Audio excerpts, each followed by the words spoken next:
Messi, Neymar, Mbappe, Lamine Yamal, CR7 এই তারকাদের পাশাপাশিও তো বিশ্বকাপে আরো অনেকগুলো নতুন তারকার জন্ম হতে পারে, কিংবা এমন সব প্লেয়াররা থাকতে পারেন বেশ বেশ কিছু দলে যারা অ্যাকচুয়ালি দলের মূল চালিকা শক্তি বা মূল এক্স ফ্যাক্টর হতে পারেন।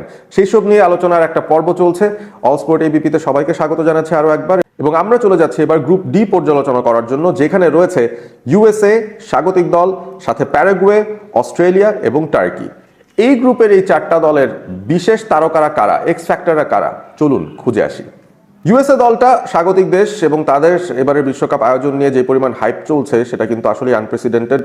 অনেকে ধারণা করছে ইউএসএ ডেফিনেটলি নকআউট রাউন্ডে তো যাবে এবং সেটা পার করে তারা যদি কোয়ার্টার সেমি পর্যন্তও যেতে পারে সেটা কি খুব একটা অবাক হওয়ার মতো কিছু থাকবে না। এবং যেহেতু ইউএসএ হোম গ্রাউন্ড এবং সেখানে ওয়েদারের একটা ফ্যাক্টর হতে পারে, এমএলএসে যারা এই মুহূর্তে খেলছেন, যারা সিজনের মাঝপথে রয়েছেন, এই খেলোয়াড়দের উপর অনেক কিছুই নির্ভর হয়তো করবে। বাট ইউএসএর আলটিমেটলি স্কোয়াডটার মধ্যে আপনি দেখবেন যে ইউরোপীয় খেলা অনেক খেলোয়াড়রা রয়েছেন যারা মূলত এই দলটার মূল চালিকা শক্তি। সবচেয়ে বড় তারকার নাম ইউএসএর এই দলটার ডেফিনেটলি পুলিসিচ।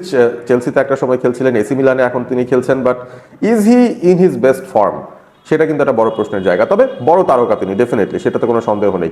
ইউএস এর মূল শক্তির জায়গা হচ্ছে তাদের মিডফিল্ড, যেখানে টাইলার অ্যাডামস এবং ম্যাকেনি তারা একটা জুটি বাঁধবেন। 2022-এও কিন্তু তারা বেশ ভালো খেলেছিলেন এই জুটি হিসেবে।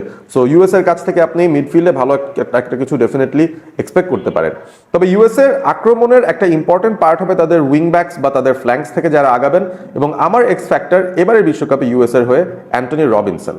ফুলহামের হয়ে এই লেফট ব্যাক খেলেছেন, যিনি দুটো ভিন্ন পজিশনে খেলতে পারেন, লেফট ব্যাকেও খেলতে পারেন, লেফট উইং ব্যাকেও খেলতে পারেন। এবং রবিনসনের সবচেয়ে ভালো দিক হচ্ছে তার পেস আছে, সেই সাথে ডিফেন্সিভ ক্যাপাবিলিটির পাশাপাশি তার ক্রসিংটাও বেশ ভালো। সুতরাং ইউএসএ যখন অ্যাটাক করতে চাইবে, সেই অ্যাটাকিং লাইন আপের মধ্যে from the left hand side আমার মনে হয় রবিনসন একটা খুবই গুরুত্বপূর্ণ ভূমিকা পালন করবেন।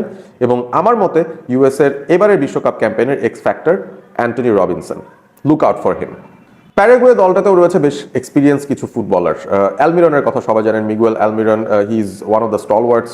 প্যারাগুয়ের এই দলটায় বহুদিন যাবৎ খেলছেন এবং প্যারাগুয়ে যে আবারও বিশ্বকাপে কোয়ালিফাই করেছে সেটার পিছিয়ে তার একটা বিরাট বড় ভূমিকা ডেফিনেটলি ছিল। এছাড়াও আপনি এনসিসোর কথা বলতে পারেন, ভেরি ক্রিয়েটিভ মিডফিল্ডার। ব্রাইটনের হয়ে একটা সময় তিনি খেলেছিলেন। এবং আমার পিক যদিও এখান থেকে হচ্ছে আলদারেটে। আলদারেটে ইজ আ সেন্টার ব্যাক এবং এই মৌসুমে ইংলিশ প্রিমিয়ার লিগে সান্ডারল্যান্ডের হয়ে খেলেছেন এবং খুবই ভালো পারফরমেন্স দিয়েছেন। তার ব্রেকআউট সিজন ছিল সান্ডারল্যান্ডের হয়ে এবং আমার মনে হয় যে তিনি খুব জলদি করেই প্যারাগুয়ের এই লাইন আপের মধ্যে one of the most important players হয়ে গেছেন।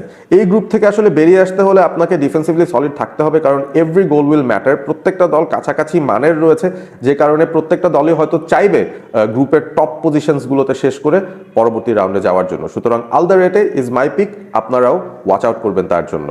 গ্রুপ ডি এর শেষ দল টার্কি।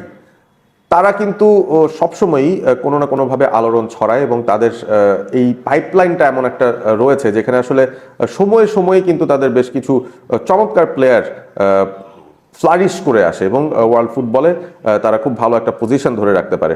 এবারের বিশ্বকাপেও ডেফিনেটলি তারা তাদের ওই ক্রিয়েটিভিটির উপর নির্ভর করবে। কালানোগলু কত বছর ধরে যে তিনি খেলছেন, এখনো খেলে যাচ্ছেন, তিনি তাদের মূল চালিকা শক্তি হবে মিডফিল্ডে, দ্য ক্রিয়েটিভ স্পার্ক। আপনি কাদিওগ্লুর দিকে তাকাতে পারেন, যিনি কিনা ব্রাইটনের হয়ে লেফট ব্যাক পজিশনে খেলেছেন এই মৌসুমে এবং তার আগের মৌসুমে। কাদিওগ্লু এই মৌসুমে ব্রাইটনের বেস্ট প্লেয়ার হয়েছেন তাদের ক্লাবে অন্তত, এবং তার ভার্সিটিলিটি রয়েছে। তিনি আসলে উইংয়ে খেলতে পারেন, তিনি লেফট ব্যাকে খেলতে পারেন, সেন্টার ব্যাকে খেলতে পারেন, ডিফেন্সিভ মিডে খেলতে পারেন। He is very good technically on the ball এবং তার কাছ থেকে অনেক ভালো এক্সপেকটেশন ডেফিনেটলি থাকবে। বাট টার্কির মূল যে তারকা আমার কাছে মনে হয় এবারে বিশ্বকাপে যিনি নিজেকে প্রপারলি পুরো পৃথিবীর সামনে নিয়ে আসতে পারবেন তিনি হচ্ছেন আর্দা গুলার ফ্রম রিয়াল মাদ্রিদ। আর্দা গুলার যে পারফরমেন্সটা দিয়েছেন এই মৌসুমটাতে, সেখানেও কিন্তু তাকে অনেকেই বলছেন যে he has revived his form এবং তার যে আসল চেহারাটা, তাকে তো অনেকেই টার্কিশ মেসি বলেন, কেন বলেন সেটা তিনি প্রমাণ করেছেন এই মৌসুমে। আর্দা গুলার 4টা গোল 9টা অ্যাসিস্ট দিয়েছেন শুধুমাত্র লা লিগা, এবং সব মিলিয়ে এবারের রিয়াল মাদ্রিদের হয়ে ইন অল কম্পিটিশনস 6টা গোল এবং 14টা অ্যাসিস্ট দিয়েছেন। মানে অ্যাসিস্ট কিং তাকে বললেও কিন্তু ভুল হবে না। আর্দা গুলার তার ক্রিয়েটিভিটির ঝলকটা তিনি দেখাতে পারেন, তার ফেলো প্লেয়ারদের সঙ্গে যদি লিঙ্ক আপ তিনি করতে পারেন, আমার মনে হয় টার্কির সাকসেসের পেছনে আর্দা গুলারের বিশাল ভূমিকা থাকবে। সেট পিস টেকিংয়েও তিনি অসাধারণ, তার শুটিংও অনেক অসাধারণ, এবং আমি অন্তত পার্সোনালি খুবই এক্সাইটেড দেখার জন্য যে এই বিশ্বকাপটায় আর্দা গুলার আসলে কি করতে পারেন এবং টার্কিকে কত দূর নিয়ে যেতে পারেন। এবারে চলেন দেখি গ্রুপ ডিতে কে কোন পজিশনে শেষ করতে পারে।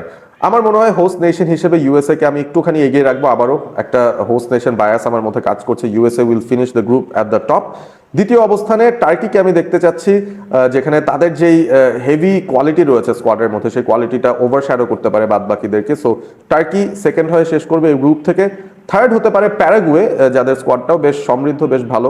এবং ফোর্থ হিসেবে শেষ করবে অস্ট্রেলিয়া, কারণ আমার কাছে মনে হচ্ছে অস্ট্রেলিয়া দলটায় আসলে বলার মতো তেমন কোনো তারকাকে কিন্তু আমি উঠিয়ে আনতে পারিনি। তারপর আমি একজনের নাম বলতে চাই, নেস্টারয় ইরাকুন্দা।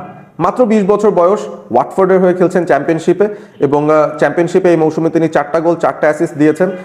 তিনি মূলত একজন আফ্রিকান বংশোদ্ভূত, যিনি কিনা অস্ট্রেলিয়ান এই দলটাতে খেলছেন। সো তার ব্যাপারটা একটু ভিন্ন হতে পারে। এর আগে অস্ট্রেলিয়ার হয়ে তিনি কোনো সময় কোনো ওয়ার্ল্ড কাপ খেলেননি, সুতরাং এটা তার প্রথম ওয়ার্ল্ড কাপ হবে।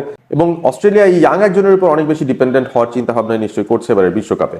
সো আপনারা জানিয়ে দিন আপনাদের এই গ্রুপ ডি থেকে কাদেরকে এক্স ফ্যাক্টর মনে হচ্ছে, এবং কোন দল কোথায় শেষ করতে পারে এই গ্রুপে, সেটাও জানিয়ে দিতে ভুল করবেন না কমেন্ট বক্সে। ভালো থাকবেন সবাই, সাবস্ক্রাইব করবেন অল স্পোর্ট এবিপি।